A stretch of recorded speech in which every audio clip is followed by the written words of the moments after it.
بسم اللہ الرحمن الرحیم۔ السلام علیکم ناظرین، نواز شریف صاحب کا حلقہ کھولنے کا فیصلہ کس نے کیا اور مقصد کیا تھا؟ نواز شریف پر کیا نفسیاتی دباؤ ڈالا جا رہا ہے اور مریم نواز صاحبہ کو مستقبل قریب میں کیا خطرہ ہو سکتا ہے؟ یہ ہمارے موضوعات ہیں۔ اور اس کے علاوہ IMF کے باہر پاکستان مخالف مظاہرہ کرنے کی عمران خان نے تائید کر دی ہے، توثیق کر دی ہے، اور PTI کے وہ حلقے جو یہ بتا رہے تھے کہ ہمارا اس سے کوئی تعلق نہیں ہے، یہ شہباز گل کا انفرادی فیصلہ تھا، ان کے منہ پر خود عمران خان نے کالک ٹھوپ دی ہے۔ اور فوج کے ساتھ کیا دردناک سانحہ ایک اور پیش آیا، دہشت گردوں کا ایک اور وار، لیکن اس سے بڑا وار PTI نے کیا ہے، اور کس نے کیا ہے اس کا پتہ اداروں کو چل گیا ہے۔ اور ظاہر حکومت ان عناصر کے خلاف کوئی کارروائی نہیں کرے گی، وہ تو ان لوگوں کو اعلیٰ مسندوں پر بٹھا رہی ہے، جیسا کہ آپ نے کل دیکھا کہ نواز شریف کا مذاق اڑانے والی، مسلم لیگ کا مذاق اڑانے والی، انتخابات میں دھاندلیوں کا رولا ڈالنے والی اور ہر طرح کی یعنی غیر صحافتی اقدار کے حوالے سے بدنام خاتون رابعہ انم کو عطاء اللہ تارڑ صاحب نے ٹی وی پر ایک بہت اہم پروگرام دے دیا ہے، اور اس کی وجہ یہی ہے کہ چونکہ یہ خاتون نواز شریف صاحب کا بہت زیادہ مذاق اڑاتی تھی۔ شروع کرتے ہیں کہ نواز شریف صاحب کے خلاف خاصا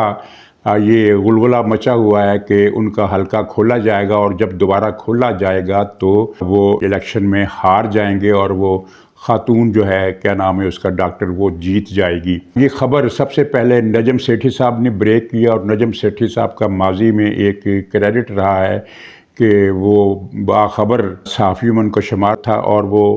اپنے تعلقات کی بنیاد پر کئی اہم خبریں لے کر آتے تھے، اور وہ اکثر خبریں صحیح نکلتی تھی، کچھ غلط بھی نکلتی تھیں۔ تو انہوں نے جب یہ خبر بریک کی تو ہر آدمی نے اسے سنجیدگی سے لیا۔ پھر وہ ایک PTI کے معروف اینکر پرسن ہیں محمد مالک، انہوں نے نجم سیٹھی کا حوالہ دیے بغیر ہی اپنی طرف سے یہ خبر چلا دی کہ یہ خبر کنفرم ہے اور فیصلہ ہو گیا ہے کہ نواز شریف صاحب کا حلقہ دوبارہ کھولا جائے گا۔ اچھا، اب اس میں لوگوں کو بھی پریشانی تھی اور نواز شریف صاحب کو بھی پریشانی تھی۔ نواز شریف صاحب کو اس حلقے کے کھلنے سے کوئی پریشانی نہیں تھی، کیونکہ ان کی 70,000 کی سولر لیڈ ہے اور وہ جینوئنلی اس سے الیکشن میں جیتے ہوئے ہیں۔ تو ان کو پریشانی یہ تھی کہ یہ خبر چلا کون رہا ہے، اور عوام کو یہ پریشانی تھی کہ کیا واقعی ایسا فیصلہ ہو گیا ہے جس کی روح سے نواز شریف یہ ڈی سیٹ ہو جائیں گے، اپنی اس قومی اسمبلی کی جیتی ہوئی نشست سے محروم ہو جائیں گے۔ اور اس سلسلے میں کچھ جو پرابلم پیدا ہوئے وہ یہ تھے کہ یہ پروپیگنڈا کرنے والے صرف نواز شریف کی سیٹ کا ہی شور نہیں مچا رہے تھے، بلکہ وہ کہہ رہے تھے کہ مریم نواز صاحبہ نے بھی اپنی سیٹ دھاندلی سے جیتی ہے، یا ان کو دھاندلی سے جتوایا گیا ہے۔ وہاں بھی PTI کا امیدوار جیتا تھا، نواز شریف صاحب کی سیٹ پر بھی PTI کا امیدوار جیتا تھا، لیکن یہ حلقے شہباز شریف اور حمزہ شہباز شریف کی سیٹوں پر کوئی اعتراض، کوئی سوال نہیں اٹھا رہے تھے، تسلیم کر رہے تھے کہ یہ دونوں حلقے وہ جیتے ہیں، یعنی شہباز شریف بھی جیتے ہیں اور حمزہ بھی جیتے ہیں، لیکن نواز شریفہ اور مریم نواز دونوں ہار گئی ہیں۔ اچھا، اب اس میں جو پہلا امپریشن جو پبلک میں جاتا تھا، بلکہ جاتا کیا تھا، اس پر ٹی وی پروگرام ہوئے اور اس پر بڑے بڑے تجزیے کیے گئے کہ دراصل فوج نہیں چاہتی کہ نواز شریف صاحب میدان میں رہیں، یا دوسرا ان کا خیال تھا، یہ خبر جو بریک کی گئی وہ یہ تھی کہ فوج اصل میں نواز شریف کو پاکستان سے باہر بھیجنا تو نہیں چاہتی، لیکن ان کے سر پر ایک تلوار اس نے لٹکا دی ہے کہ اگر نواز شریف صاحب نے ذرا بھی چین یا چراں کی یا کوئی اعتراض کیا یا کوئی اپنا بیانیہ بنانے کی کوشش کی، حرکت میں آنے کی کوشش کی اور سیاست میں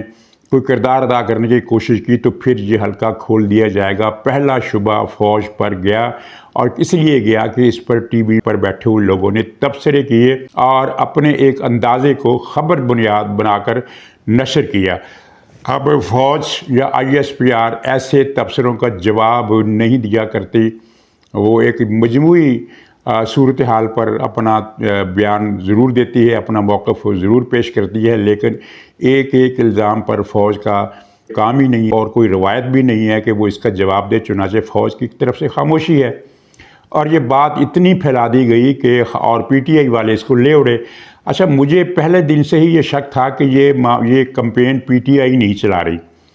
P T I us campaign کو آگے بڑھا رہی ہے، اپنے فائدے کے لیے اسے استعمال کر لی ہے، لیکن یہ چلی کہیں اور سے، خبر کہیں اور سے چلی ہے۔ تو ظاہر ہے اس سارا عرصہ میں مجھے بھی ایک پریشانی تھی۔ پریشانی یہ نہیں تھی کہ نواز شریف سیٹ سے محروم ہو جائیں گے، ایسا کوئی امکان صفر کے درجے میں بھی موجود نہیں ہے کہ اس حلقے میں دوبارہ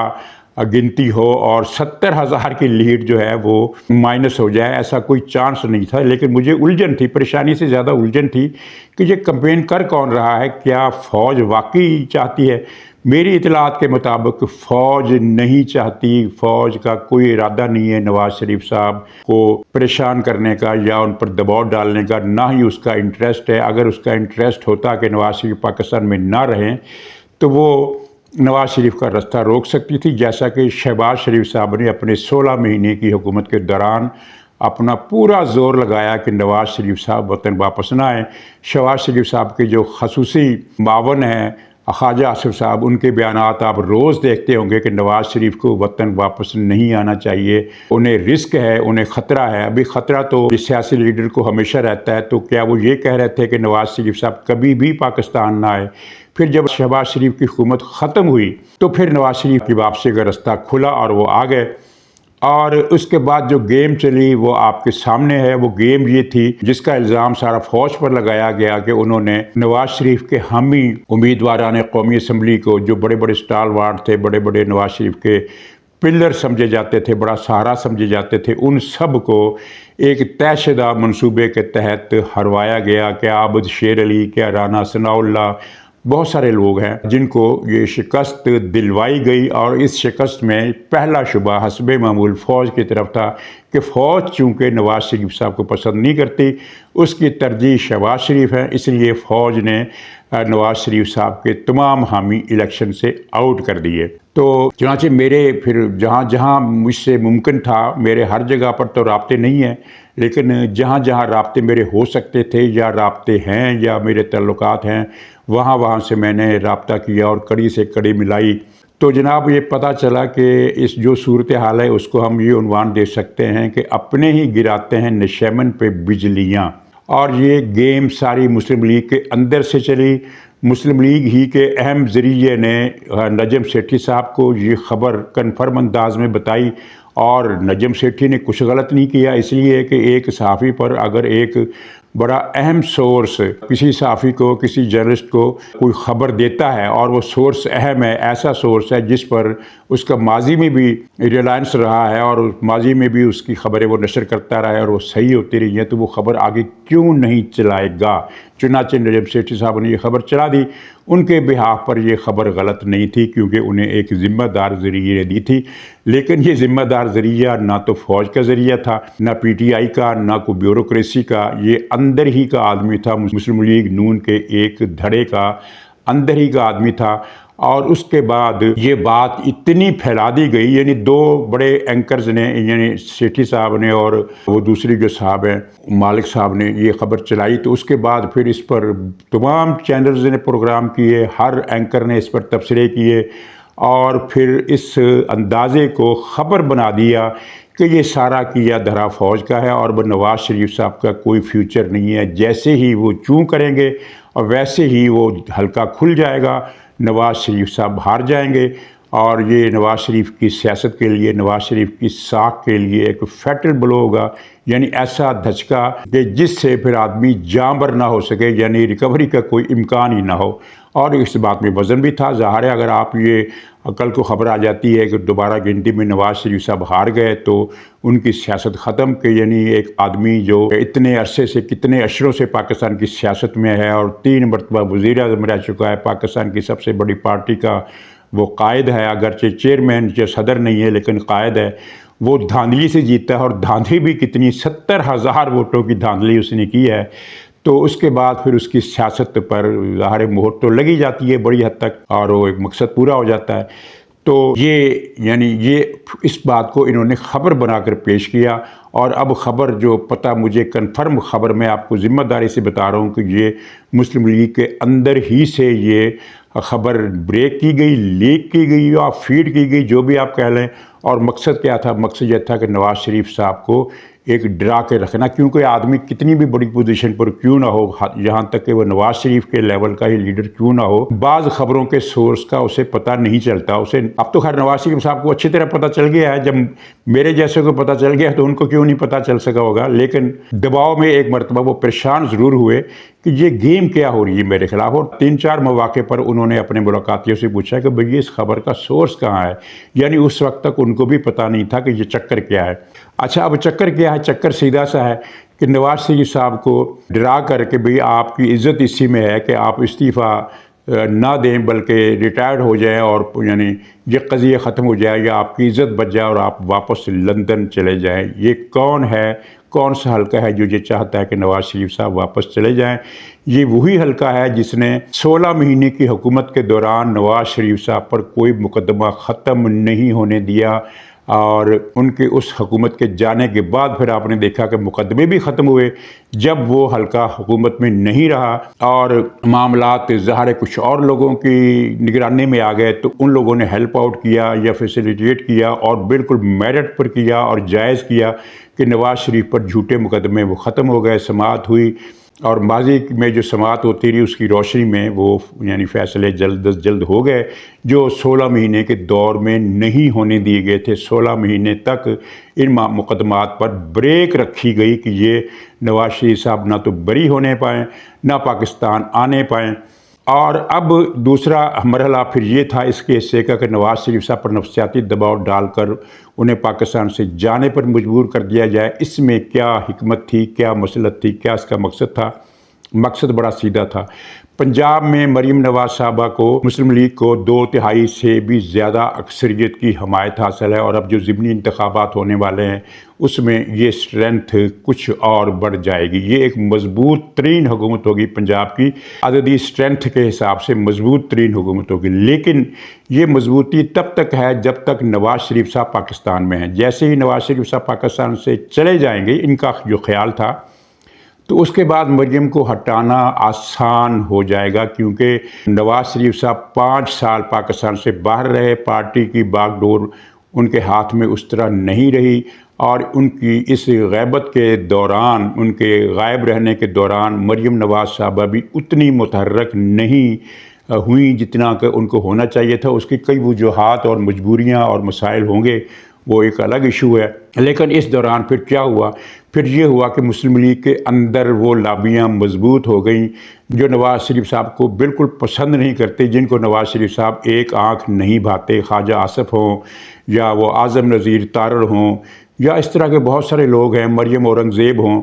یہ لوگ جو ہیں آپ کے علم میں ہے کہ ان کا ٹلٹ کس طرف ہے۔ ان کا ٹلٹ ہمیشہ عمران خان کی طرف رہا ہے، چاہے یہ عمران خان کو گالیاں دیں، ان کے خلاف بیان دیں، کیونکہ ان کو جب بھی موقع ملا انہوں نے وزارت اطلاعات سے لے کر تمام محکموں تک، بلکہ جب 16 مہینے رہے ہیں حکومت میں تو ان کا جو چیف سیکریٹری تھا وہ عمران خان کا خاص آدمی تھا۔ اور یہ بات ایسی نہیں ہے کہ اس کو جھٹلایا جا سکے، یعنی ایک عہدیدار ہے، اس کو آپ کسی سے بھی معلوم کر لیں کہ وہ کس کے مفادات کے لیے کام کرتا رہا اور کس طرح 16 مہینے کے دوران عمران خان کے خلاف ہونے والی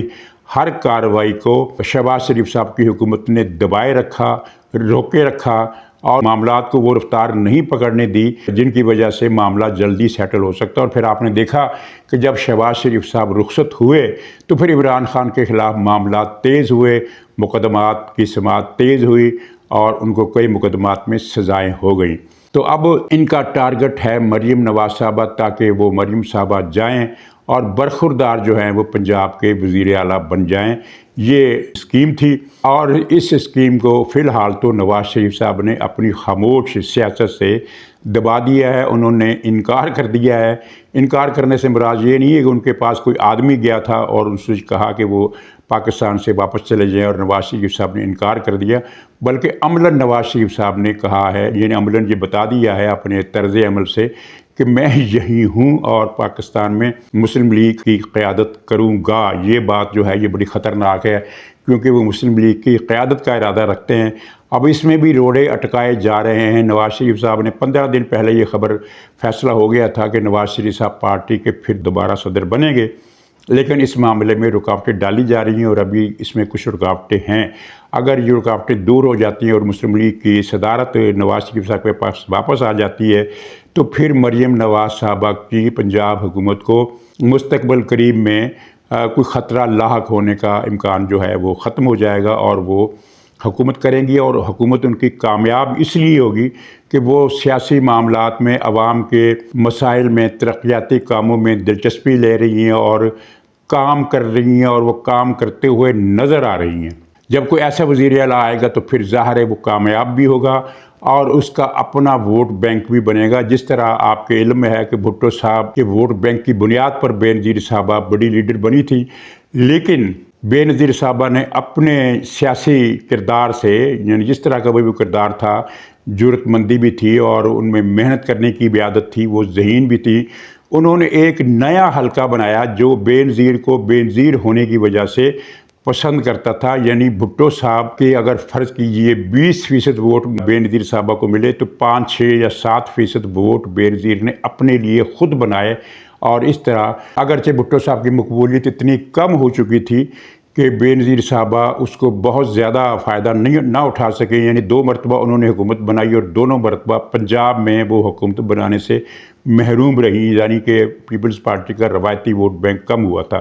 تو یہ مریم صاحبہ اپنی کارکردگی کی بنیاد پر نواز شریف کے ووٹ بینک کی بیس پر کھڑے ہو کر اپنا ذاتی ووٹ بینک بھی بنانے میں کامیاب ہو جائیں گے، یہ ہمیں نظر آ رہا ہے۔ ہمیں کیا، مخالفوں کو بھی نظر آ رہا ہے، اور پی ٹی آئی کے لوگوں کو آپ دیکھیں جس طرح وہ چیخ رہے ہیں، گریہ وزاری کر رہے ہیں، ان کی صفوں میں ایک ماتم برپا ہے۔ تو اس کی وجہ یہی ہے کہ اگر مریم صاحبہ ویسا ہی کام کرتی جیسا کسی کی مثال سر کیا دینی، کوئی نکما سا کردار ادا کرتی، تو یہ لوگ پھر خوش ہوتے کہ چلیے مسلم لیگ کی ہوا اگر ادھر سے نہیں اکھڑی تو مریم صاحبہ کے ہاتھوں اکھڑ جائے گی، وہ چیز ہوگی ختم۔ تو یہ قصہ ہے۔ ناظرین، وانا میں فوج پر حملہ ہوا، خودکش حملہ، پہلے فائرنگ بھی ہوئی اور پھر خودکش دھماکے ہوئے، 7 جوان پاکستانی فوج کے شہید ہو گئے، جن میں ایک لیفٹیننٹ کرنل صاحب تھے اور ایک کیپٹن صاحب تھے، باقی 5 جوان تھے۔ کچھ عرصے کے بعد، وقفے کے بعد، یہ ایک پھر بڑا وار ہوا ہے پاکستانی فوج پر، لیکن پی ٹی آئی کے ایک اکاؤنٹ کی طرف سے اس واقعے پر اظہار مسرت کیا گیا اور اس کی ایک پیروڈی بنائی گئی۔ یہ کہا گیا کہ یہ لیفٹیننٹ کرنل اور کیپٹن اور فلانا جوان یہ دراصل الیکشن کمشنر کے افسر تھے، یعنی دھاندلی کرنے والی پارٹی تھے، اور ان کو حملہ کر دیا دہشت گردوں نے اور ان کو زندگی سے ڈسکوالیفائڈ کر دیا گیا، یعنی الیکشن کی جو ٹرم ہے وہ مذاق تضحیک کے طور پر استعمال کی گئی اور اظہار مسرت کیا گیا۔ وہ آپ نے ٹویٹ پڑھ لی ہوگی، میں اس ٹویٹ کو دہرانا نہیں چاہتا، لفظ بلفظ خلاصہ میں نے اس کا بیان کر دیا۔ بڑی شرمناک، اور یعنی یہ فوج سے نفرت نہیں ہے، یہ پاکستان سے نفرت ہے، اور اب پی ٹی آئی میں ایک مہم چل رہی ہے کہ جناب اس کا ہم سے کیا تعلق، یہ تو پتہ نہیں کون ہے، پتہ نہیں کون ہے، سب کو پتہ ہے کہ کون ہے، وہ کیا نام ہے اس کا، وہ ماش کی دال جو ہوتی ہے، کیا ماش بانی کے مسور دانی کے اس طرح کا کوئی نام ہے، سب کو پتہ ہے وہ کون ہے، اور اداروں کو بھی پتہ چل گیا ہے کہ یہ ٹویٹ کس کا ہے۔ اب یہ اس بات سے لا تعلق نہ بنے، یہ بھولے بننے کی کوشش نہ کریں کہ پی ٹی آئی سے کوئی تعلق نہیں ہے۔ جب بھی فوج پر حملہ ہوتا ہے اور فوجی جوان شہید ہوتے ہیں تو پی ٹی آئی کے اکاؤنٹ سے ہی یہ پروپیگنڈا کیا جاتا ہے۔ جنرل سرفراز صاحب بلوچستان میں شہید ہوئے، کس طرح غلیظ ترین اور غیر انسانی سطح پر جا کر ان کی شہادت کا مذاق اڑایا گیا، اور اس کے بعد جتنے واقعات ہوئے پاکستانی فوج پر دہشت گردوں کے حملوں میں، ان سب نے اور پی ٹی آئی کے ولاگرز نے بھی اپنے انداز میں مذاق اڑایا، اور جن میں خاص طور پر وہ قادیانی چھوکرا جو ہے جنوبی پنجاب کا، وہ بہت زیادہ ٹی کرتا رہا کہ پاکستانی فوج جب یہ کرے گی تو پھر یہ تو ہوگا، یہ اس نے اپنے ولاگ میں کہا۔ ہر موقع پر انہوں نے جشن منایا ہے، جب بھی پاکستانی فوجی جوان شہید ہوئے ہیں انہوں نے جشن منایا ہے، جب بھی پاکستان پر کوئی آفت آئی ہے۔ تو اب عمران خان کل جیل میں اس سے وکیل ملے تو اس نے کہا کہ وہ جو شہباز گل نے کیا وہ بالکل ٹھیک کیا ہے، آئی ایم ایف کو پاکستان کو قرضہ نہیں دینا چاہیے، یہ اس حکومت پر دباؤ ہونا چاہیے۔ بھائی آئی ایم ایف کا قرضہ یا اس طرح کے دوسرے معاملات، ان کا تعلق فوج سے یا حکومت سے نہیں ہوتا، وہ ملک سے ہوتا ہے۔ اگر آئی ایم ایف قرضہ نہیں دیتا تو پاکستان برباد ہوگا، حکومت برباد نہیں ہوگی، فوج برباد نہیں ہوگی، پاکستان بطور ریاست برباد ہوگا۔ تو عمران خان نے اپنے آپ کو پھر ننگا کر دیا کہ ہاں اس ساری کمپین میں میں ہوں، اور میں نے آپ سے عرض کیا تھا کہ جتنے بھی معاملات چل رہے ہیں یورپی یونین کا خط، اب پی ٹی آئی یہاں کے اس کا ہر معاملے میں اس کا منافقانہ کردار ہوتا ہے، یہاں بیٹھ کر پی ٹی آئی کہتی ہے کہ ہم نے یورپی یونین سے رابطہ کیا ہے، فلاں آدمی نے رابطہ کیا ہے، اور یورپی یونین نے تردید کی ہے کہ ہمیں پی ٹی آئی نے کوئی خط نہیں لکھا۔ تو بھئی یہ تردید کہاں ہے؟ پی ٹی آئی نے خط کب لکھا؟ پی ٹی آئی نے بطور پارٹی تو نہ آئی ایم ایف کو لکھا نہ ان کو لکھا۔ شہباز گل جو مظاہرے کر رہا ہے وہ پی ٹی آئی کے بہاف پر کر رہا ہے، لیکن وہ اس کے پاس لیٹر تو نہیں ہے کہ مجھے پی ٹی آئی نے بھیجا ہے۔ یہ لا تعلقی یورپی یونین نے جو تردید کی ہے وہ اس بات کی ہے کہ پی ٹی آئی نے بطور پارٹی اس سے رابطہ نہیں کیا، لیکن جو رابطہ کرنے والے ہیں، جو 5-6 ہزار پٹیشنیں یورپ میں اور امریکہ میں داخل کی گئی ہیں، خاص طور پر یورپ میں، تو وہ سارے کے سارے پی ٹی آئی کے لوگ ہیں۔ وہ جن کا جو قادیانی ہے امریکہ والا عاطف خان، وہ اس کمپین کو چلا رہا ہے، وہ پی ٹی آئی کا عہدیدار ہے کہ نہیں ہے؟ بڑا عہدیدار ہے، پی ٹی آئی امریکہ کا وہ چیئرمین ہے۔ اور اب اس بات کے پردے میں آپ کیسے چھپ سکتے ہیں کہ جناب پی ٹی آئی نے بطور جماعت تو رابطہ نہیں کیا؟ تو یہ ملک دشمنی۔ اور کل جو معید پیرزادہ نے کہا ہے، وہ کون ہے جس نے یہ کہا ہے کہ بھارت سے کہا ہے کہ وہ مداخلت کرے اور پاکستان کو تباہ کرنے میں اپنا کردار ادا کرے؟ اس ساری باتوں کے بعد پی ٹی آئی ننگی ہو جاتی ہے، پوری طرح ننگی وہ پہلے سے ہی ہے، لیکن ہر گام پر وہ شو کراتی ہے کہ میں ننگی ہو گئی ہوں۔ عمران خان جیل میں بیٹھ کر یہ ساری سازشیں کر رہا ہے، اور اسی وجہ سے اس پر 15 دن کی پابندی بھی لگائی گئی، لیکن ظاہر ہے وہ عدلیہ نے توڑوا دی جزوی طور پر کہ کم سے کم وکیل ملتے رہیں گے۔ لیکن بات تو وہی ہوگی، جب وکیل ملیں گے عمران خان ان کے ذریعے آرڈر کرے گا، جیسا کہ وکیلوں سے ملا، اور اس نے نہ صرف یہ کہ تائید کی بلکہ اس بات پر برہمی بھی ظاہر کی کہ اتنے کم لوگ کیوں تھے۔ جیسا کہ میں نے آپ کو بتایا اور آپ نے ویڈیو دیکھ لی ہوگی شہباز گل کی کہ 10 یا 12 آدمی تھے۔ تو اب اس بار شہباز گل کو پھر ہدایت کی گیا کہ اس بار دوبارہ مظاہرہ کیا جائے اور اس بار زیادہ لوگ لانے چاہیے، یہ 10-15 آدمی تو مذاق ہے۔ یہ ہے کہانی۔ تو ناظرین اجازت دیجیے، انشاءاللہ اگلے ولاگ میں پھر ملاقات ہوگی، تب تک کے لیے خدا حافظ۔